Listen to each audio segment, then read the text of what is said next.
nakitang mga grupo at saka mga abogado na ngayon ay dinidispute nila yung stand na ito ng Integrated Bar of the Philippines. Marami yan, hindi na ako magbabanggit isa-isa. Pero mga kilalang abogado rin po ito na sinasabi nilang hindi naman sila tanong ng IBP na okay ng pamunuan ng IBP para lagumin ang isang sentimiento na yun nga ang pananaw ng IBP sa kabuuan ng mga abogado sa ating bansa, Sen. Tama siya kasi ako bilang kasapi ng IBP, Opo. wala namang tumawag man lang sa akin o nag-text sa akin. Sana man lang kung merong national na census o kaya survey. Opo. Kunyari, pinasasagot kami. Okay ba itong, pinadala ko yung statement. Opo, ito stand natin.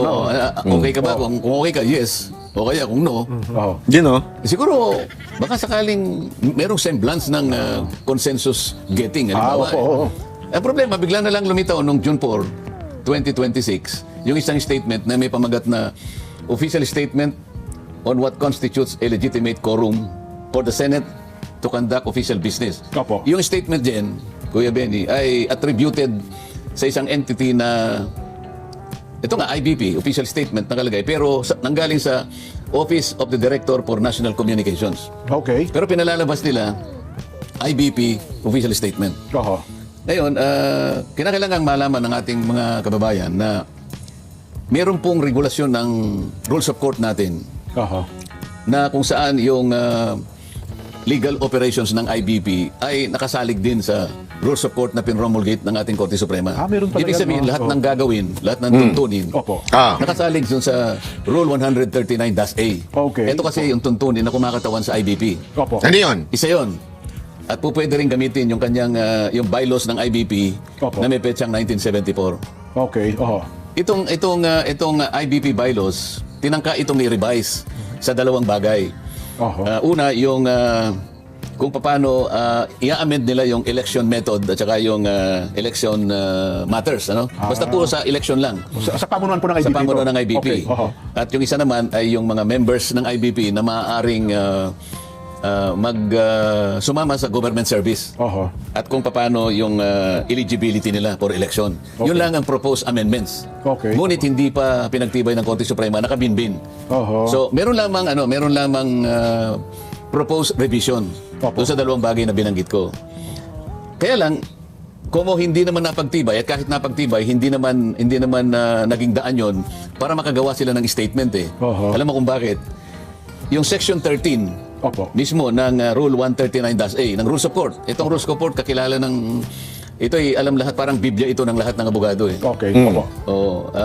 Ang nakalagay doon ay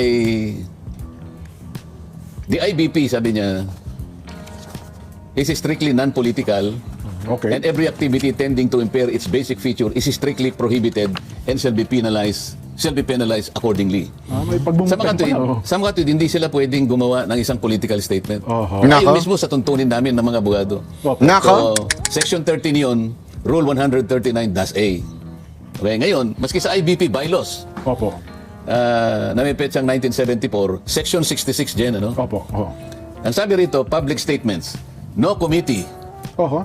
or member thereof shall publicly express any opinion or conclusion respecting the assigned functions or work of the committee without previous authorization from the Board of Governors or the Yun. Executive Committee. Yun. Ngayon, wala namang malinaw na ito'y pinayagan ng Board of Governors o yung Ayun. Executive Committee ng IBP. Opo. At wala rin namang committee na ang tawag ay Committee or for National Communications na kung saan di umano nagmula yung IBP official statement. Oho.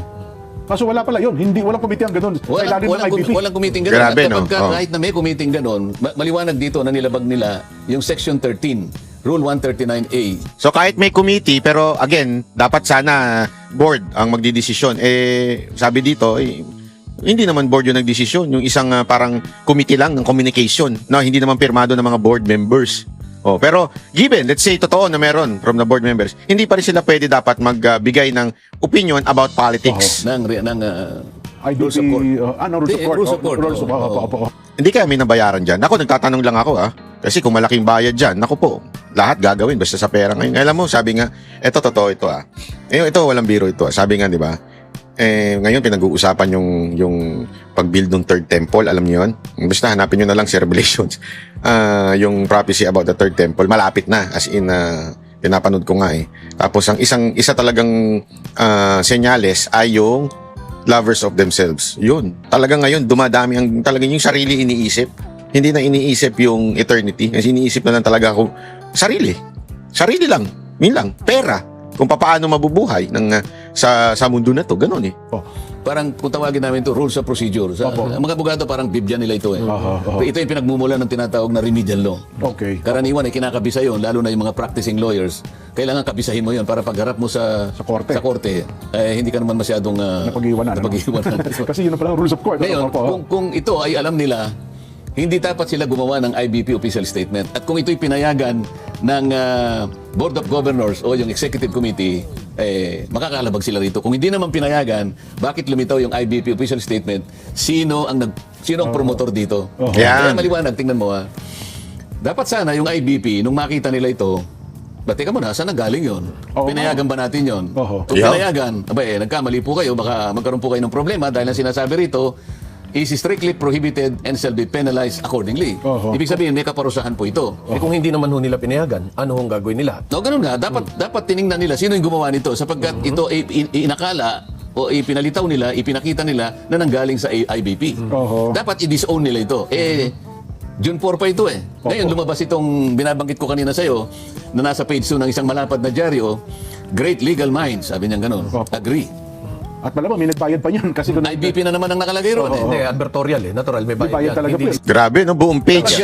One page yun eh. Whole Mahal niyan. page. Ngayon, Nagbayad talaga sa media yan pagka one page sa isang dyaryo. Yun yung sinasabi nila. Si dating Yusek Benny, may hawak na dyaryo yan. Kaya alam niya yan eh. Yung bawat page, pag kumuha ka ng page yan, lalo na broadsheet, ang mahal niyan. Bakit sila nagbabayad just to give a statement? Alam niyo na.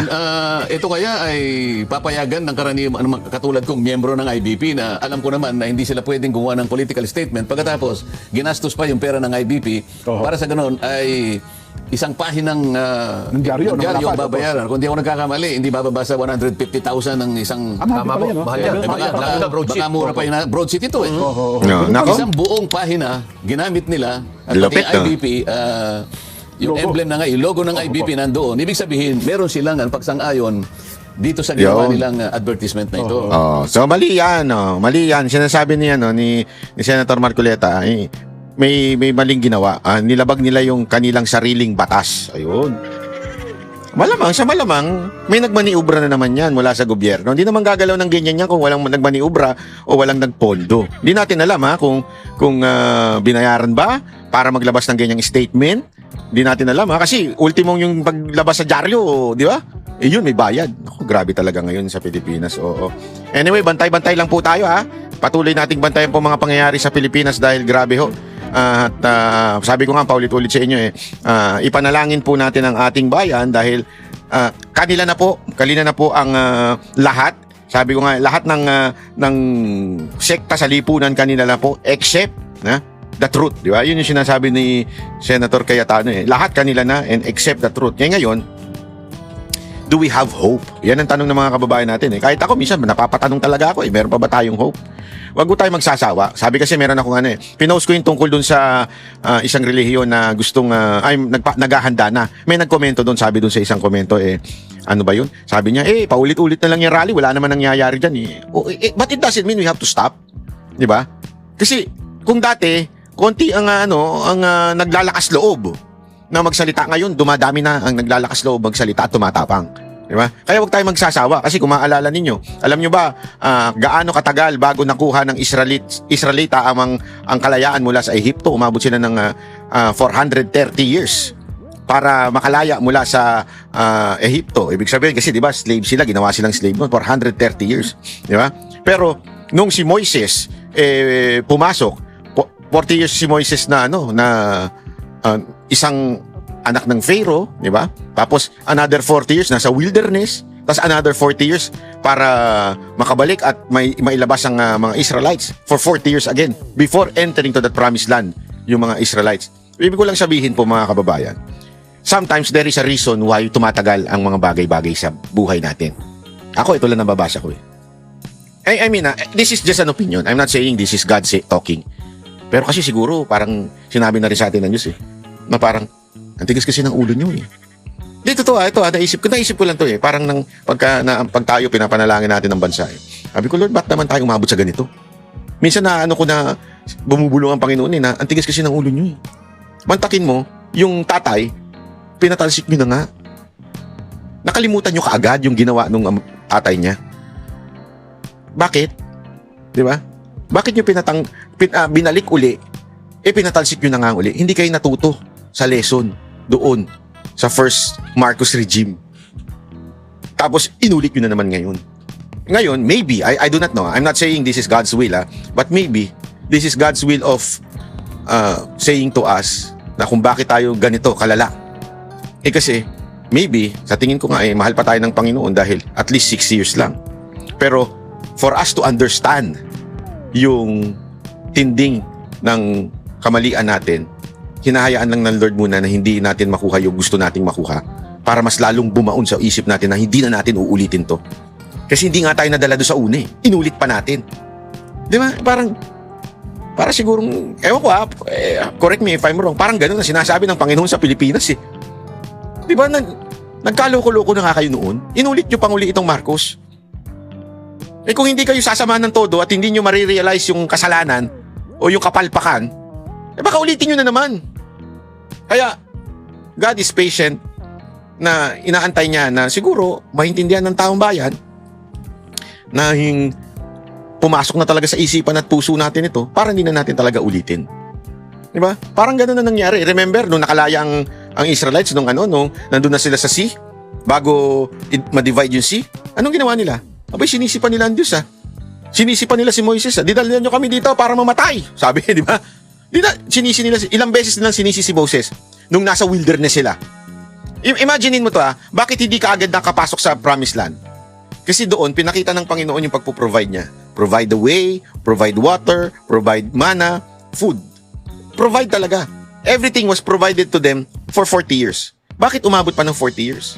Pwede naman 5 years lang, 10 years lang, tapos makapunta sila sa promised land. Bakit sila pinaikot-ikot? Hindi naman pinaikot-ikot, pero bago makita nila yung promised land. For them to understand something. Diba? The plan of God to them bilang nation of God. May purpose. So what do I mean? Itong nangyayari sa atin, may purpose to. May dahilan ito kung bakit ang tagal-tagal nang makalaya na tayo eventually sa gobyernong niloloko tayo. Maybe. I do not know. So what we need to do pala, is to keep on praying for our country. Yun lang. So that